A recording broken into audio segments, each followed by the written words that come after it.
Well, nothing wrong with your popularity. David, welcome on the show. Nice to have you here. First of all, I would like you to have a look at a little clip of film that we've made last night as the audience to your concert in Utrecht came into the Oranje Hall. Hi David, I love you since I was 10 and I still love you. Bye. My mother is ill and she couldn't come to the concert, but she says hello to you. Okay, bye. Well, since '74 I'm a fan. Saw you on the top of television. Entrevista. Hi, David. I'm Marcel Wiegers. I'd like to present you this CD. It's from our band. It's a two-member band. There it is. I'd like to have you this one. Well, can your future concerts be interpreted in America and also in Europe? We would love to do it. Here's the business card I'll give you with both of our names on it. And there are 28 million hearing impaired people in the US and even a greater number worldwide that need exposure to your music. Music should not be denied to them because as the deaf person, do you like music? I love music. I've never had access to music since I'm deaf. So through sign language interpreters I get finally to know what the shape, the form and the contents of the music are. So, and they're great visuals, I tell you. And we want to thank you. We love you.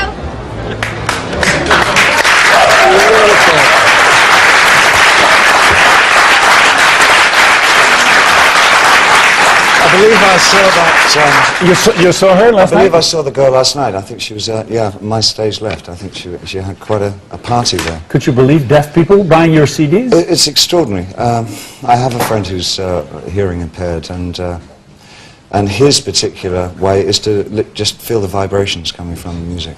And he's got fairly sophisticated in he can recognize instruments with different degrees of resonance, you know. They actually want to go and do interpretations to all your concerts in America if you go there. I think that's incredible. Have you ever understood all those screaming girls that were just screaming, as they said, because he's so cute? I've never attempted to.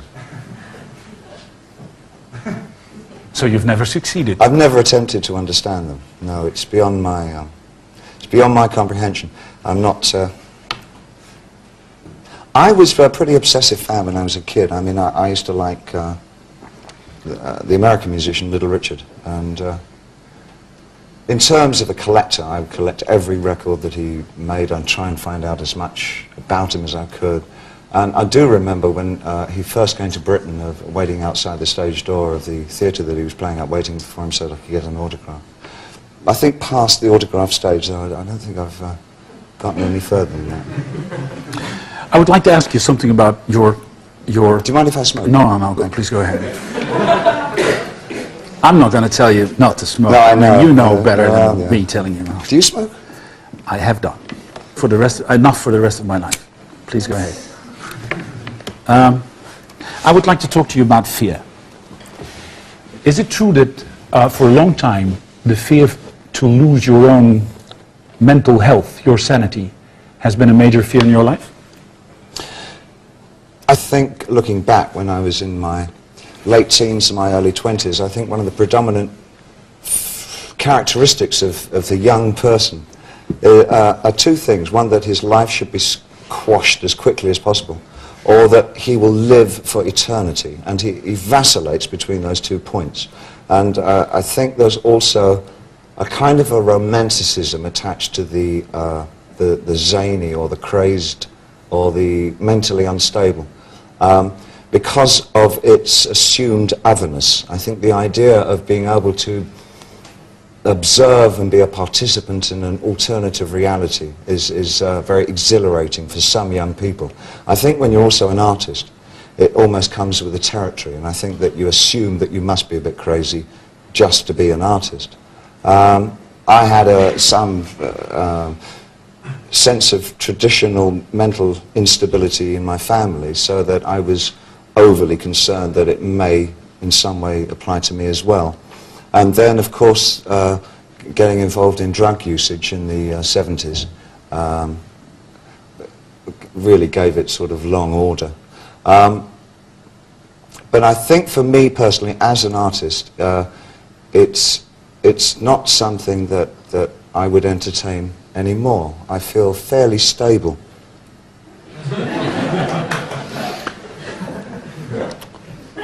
They're like, you should congratulate him now. Still, I don't get it. If you were overly concerned because of mental disorders appearing somewhere in the family, there's this one thing that I don't understand. Why on earth, if you're so concerned about it, do you go on stage and invent a lot of characters that you've played for months and months and months on stage and a lot of times off stage? Weren't you tempting the gods? Oh, I think that was pure shyness.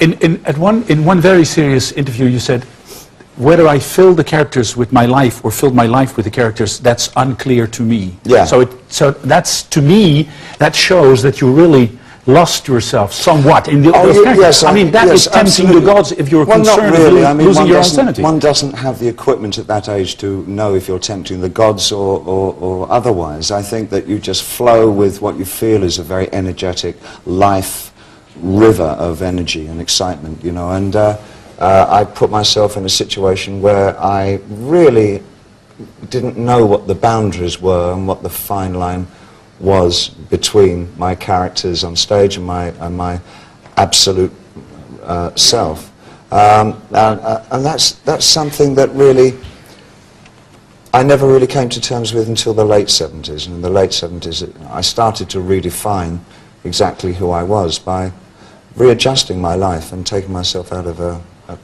kind of a pretty fast lane existence. Did you, in a way, like Lou Reed puts it, do a little of growing up in public with your pants down? Rarely with my pants down. And I'm not sure about growing up. I hope that I never fully grow up. No, I don't think. No, I haven't grown up, believe me. Do you resemble your father? Physically, yeah. Well, yeah, I think I'm pretty much, I guess, amalgam between my mother and my father, and like both, I suppose. I guess. I don't know. I don't know. I haven't thought about it, really. What sort of a man was he? The typical polite English gentleman? Yes, I think he probably was. He was a very decent man. I think if I inherited anything from him at all, it was maybe a love of books. He was an avid reader, and that was one thing I think probably that did more for me than anything else that I've ever applied myself to in life, is that I became a voracious reader. To this day, I mean, it still gives me the most extraordinary pleasure. I couldn't possibly tell you how fantastic it is just to become fully involved in the thinking and the ideas and the location of somebody else's mind. I mean, I guess that's why I want to write, you know. Did your father ever tell you when you went into music, you're doing the right thing, I believe in it? Yes, I mean, I hope that I would pass that on to my son, is that he made it very clear that my choices were mine as of a certain age. And that whatever gave me, he never pressed me into thinking of financial stability as being something to particularly strive for. That for me it was much more a case of what is it that you really feel will make each and every day something to look back on and say, that was really good. Was he that kind of man for himself as well? Yes, he was, yeah. Was he a successful man? Yes, he was a successful man. Financially, no, not at all. But as a person, he was. He worked for a charity in England called Dr. Bernardo's Homes. And that's something that gave him terrific satisfaction. Would you call him an outsider in his days? No? He belonged to a group? Belonged to a group? No, I don't think any of my family ever belonged to groups. We're not group people. Tend to be quite sort of very self-sufficient people. Give us a book and a paintbrush and we don't really need anything. What about your own fatherhood, if I may ask?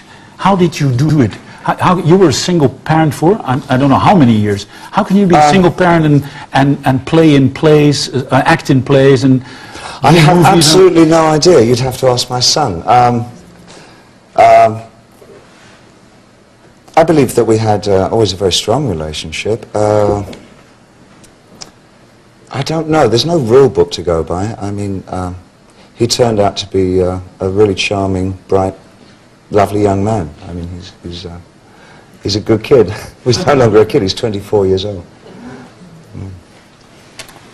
Still studying. If they're 7, he's still studying? Yeah. What is he studying? He's taking his doctorate in philosophy at the moment. Yes! Is that what you want to do? Is that what you want to do? Yes? Yeah. Why would you want to study philosophy? I asked my son the same question. I have absolutely... Because it gives you the possibility to look at one thing in different ways. Yes, no, I agree, I understand, I agree with you. But now you must know. But no, she's quite right. I think that's why one is drawn to understanding how other people think and where they come from and where they're going, where they've been through their lives, is that when you're stuck with a set of absolutes when you're a kid, I think, you know, you go to this kind of church, you do that kind of thing, and you think this way. If you have any sense of imagination, I think that you fall out fairly quickly with absolutes, and you want to see as wide a divide, as many avenues as are possible in life. And I think, for me, for my part, I got to a place where I saw that I could pick bits and pieces of each of those avenues. It's not essential to take one avenue as the gospel, that no one man is right about anything, or even one group of people are not right about everything. And I would pick and choose little bits of everything, a little bit of Buddhism, maybe a little bit of this, a little bit of that, to kind of give me some basis, some kind of explanatory platform for my life, you know, and that in itself is an enjoyment. So you must be incredibly proud and glad with your son picking philosophy to study. Well, I'm so pleased that he's going with something that interests him. I mean, I'd feel sad if he went for something because he thought it looked like a good career, you know, in terms of, well, I can get to the top and do this. And, listen, sons usually kiss the ground under their father's feet when they're 7, but by the time they're twice as old as that, they are deeply ashamed for everything their father is and stands for. Now, that happens at about 17. 17? Yeah, I mean, you were the ultimate extravaganza on the surface of this planet. Yeah. Yeah, he probably had a bit of a problem with that. Has he never told you, David, please shut up for a year or so? I'll tell you something he did do that was very funny. It was a number of years ago, and a band that he really liked, I guess he was about 11 at the time, maybe 12. A band that he liked called Pill, Johnny Rotten's band, Public Image Limited, were playing near us, and he said, you know, can we go and see that? And I said, yeah, of course, you know, we go. He said, well, I'll go and get ready. So he went upstairs, and he came back downstairs, and he'd put that quick washout red dye in his hair, and he stood it up. And I stood up, I said, if you think that I'm going out with... What happened? You did go, didn't you? Of course, yeah. I wonder what is... So it presents some amusing, you know, kind of situations. But I mean, I think the period where one is embarrassed with one's family per se. I mean, I certainly went through it. I mean, I guess every 16, 17-year-old pretends he doesn't have any family anyway. He just magically appeared on the planet, or he sort of, you know, well, I was actually American.